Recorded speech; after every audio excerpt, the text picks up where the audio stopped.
Welcome to the cityCURRENT radio show. I'm Andrew Bartolotta, Director of Digital Media here at cityCURRENT, and today we'll be talking with a Rotary-based project that provides life-saving heart surgery to children who suffer from congenital heart defects.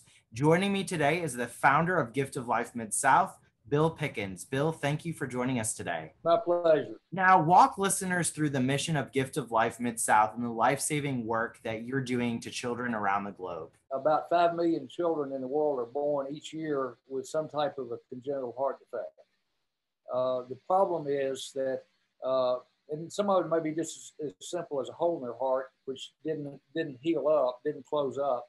But sometimes they're much more difficult than that. But the problem is that if this condition is not treated properly early on, then the child becomes inoperable, and his or her life expectancy is considerably shorter. So what we do is we work with Rotary clubs around the world and also with medical centers around the world that are in usually what we call third world countries, and they have doctors in there that can diagnose the problem. We have a child in here right now that was operated on about 2 weeks ago, and the mother found out that the child had a problem when she was 5 months pregnant. And so they got immediate intervention to at least get the child to a doctor so that they could figure out what's going on and what the plan of action is. So this child right now is about 7 months old and just weighs 9 pounds, which Wow. is incredibly small. Yeah. But she had a big hole in the upper chamber of her heart. She had another hole in the lower chamber, and the veins just did not develop correctly.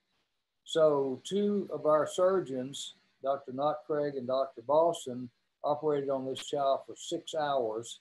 And we were very concerned, but the child pulled through it and is gaining weight and got a good color, and the mother couldn't be happier. And the dad back in Honduras is absolutely ecstatic because I think they had very low expectations. But this is the typical kind of child that we see. And what makes LeBonner special is that we have some doctors. Dr. Craig is an example. He's originally from South Africa, and he interned under Christian Bernard. That name might mean something to an older generation, but Christian Bernard did the first heart transplant. But Dr. Craig interned under him back in the 80s in South Africa, and he actually even operated on Nelson Mandela's grandchild. All that before he came to the States and ended up in Memphis. So, and this guy's done over 3,500 surgeries on children.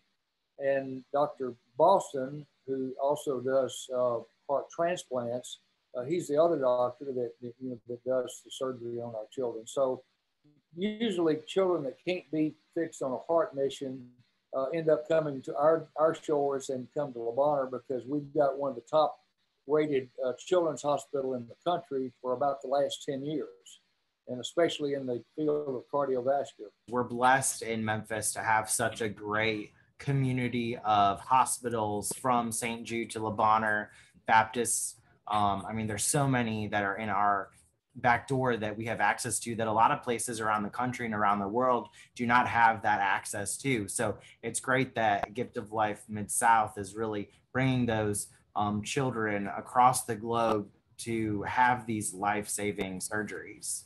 Now, this is a project of the Rotary Club. Can you talk about the partnership between the Rotary and Gift of Life?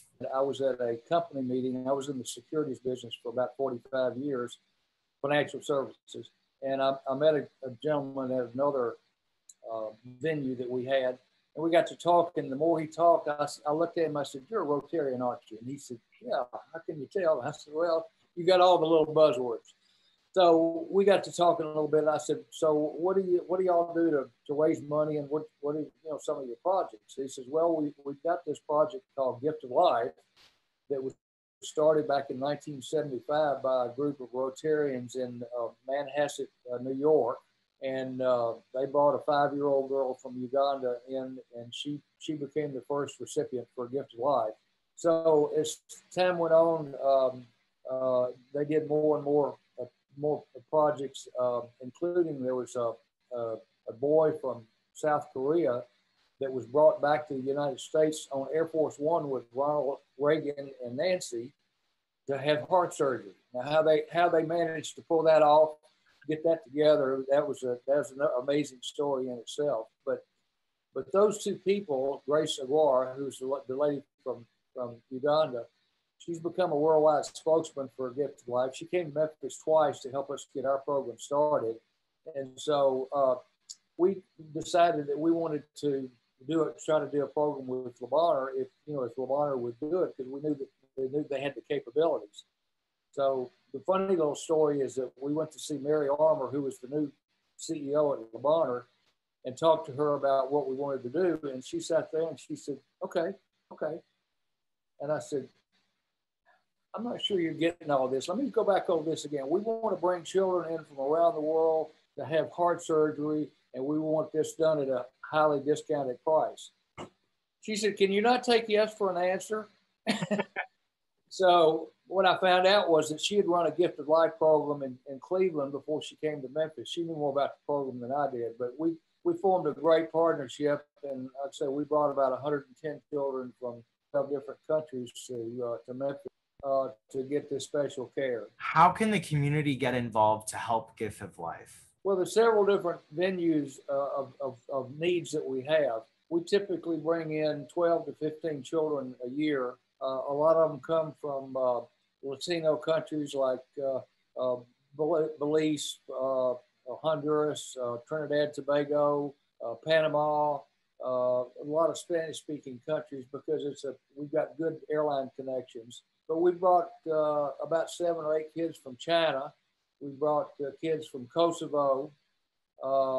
We brought kids from literally everywhere. They're able to find us now. So once their medical records are reviewed and Le Bonheur says we'll take that child, then what we do is the logistics to get them here, get them back home, and care for them every day. We make sure that somebody reaches out and touches the mother and sometimes the dad every day while they're there. They're in a strange country. They don't know anybody. They don't have any friends, and their child's got a life-threatening heart condition. So you can imagine the drama that's going on with the mothers. So what we've established a thing called Take a Meal, and it's a sign-up thing, and you sign up to bring a meal to the mother. The child's in the hospital; they get fed at the hospital, but the mother's got to eat, and they stay usually at the FedEx house when they're not in the hospital. So we have somebody that brings them a meal, at least a big enough meal that will last for 2 meals every day, so that that they're fed. That's just one thing they don't have to worry about, because they wouldn't know where to go to find food anyway. And so once they're and the language skill is real important, because people that speak Spanish, which is a lot of them, I use my iPhone with Google Translate, and I've been doing this for over 10 years, and I still don't speak Spanish, but I'm able to get by. But we need people that've got a compassionate heart that will come and just show God's love that they have for helping other human beings. And it's amazing to see the comfort on the case of the parents, because these people, they don't know me. Why are they doing this? Well, that's what Rotary's motto is about, is service above self. And if you can do something for somebody that can't do anything in return, that's payback right there. So we need people like that, and also people that would be willing to help us underwrite the expense. We have a deal with the hospital. Every child that we bring in, we give Le Bonheur $5,000, which as you know, that probably would cover most heart surgeries anyway. But it's a very, very discounted thing. The doctors donate their time and service, and the hospital donates their service, and we give them, it's basically a stipend that. And like I said, we've we've been doing this for a while, but we still have to raise money. We have a crawfish boil every year, and we have a gala, and all those are kind of fundraising things. We have a lot of people that just say, I want to donate to that. We're a 501c3, so any money that's donated there is fully tax deductible, and so there's just a lot of opportunities that that people can get involved in. And once you do this, we've had people that came in this dragon kicking and screaming, and once they saw the impact that they were having on these families, I wanted to do the next one. I want to do the next one. And so we have a lot of repeat business, but people, they've got other lives, and some of them are working, some of them are retired, but we have a constant need to have volunteers. And then of course the money is the other thing that we have to do to fulfill our commitment to Lebanon. To not worry about where your meal's coming from when you're trying to worry about your child and make sure that they're okay. So I think that's great. And there's so many different volunteer opportunities, like you said, as well as to give financially. Now, what puts a smile on your face when you look at the work you and your team are doing across the globe every day? My payback simply is to be able to have that mother put her arms around me and say, thank you. And we stay in touch with the families as best we can and have them send us pictures as the child grows. So I've got pictures of kids that were here 10 years ago and what they look like now, and it's just absolutely unbelievable to see the transformation that they've had. But I have a granddaughter that is now 14, but she's been involved with this program with me since she was about 6 years old. So, but in 2013, we took a trip to Honduras on a medical mission, and so I took my whole family down there, and so they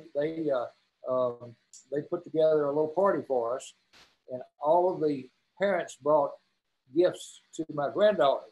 Oh, because she was a child intervening with a child, so that connection over there just you can't put it into words, and you can't put a price tag on it. I love that. That's so special, especially to get your whole family involved in this wonderful work. Where can people go to learn more about Gift of Life Mid-South? Well, we have a Facebook page, and you can like us at Gift of Life Mid-South, all one word, on Facebook. We also have a website, which is called giftoflifemidsouth.org. And we post pictures regularly on Facebook. That's a static thing because it's always something new. I get pictures every day, and we share those with people on Facebook. But then if you go to our website, that gives you a little bit more in depth of what we're doing, and you have the opportunity to get involved, to donate, or to donate either physically or financially. And so we have a non-paid board of 15 people, and they all come from a lot of different walks of life. Some of them are Rotarians, but a lot of them are not. One more time, give us where people can go to learn more about Gift of Life Mid-South. You can go to Gift of Life Mid-South on Facebook. You can, when we actually are I think we've got an Instagram account that we're activating. We're not there. We will be shortly. You can find out more of the details on giftoflifemidsouth.org on the web. And please feel free to call me, 901-240-6881. I'm more than happy to talk to you if you have any questions or you have any special skill levels that you'd like to explore with me. I'm sure we have a place that we can, you can use your help. Great. Bill, thank you so much for joining us today. Thank you so much. I appreciate it. And God bless you, brother.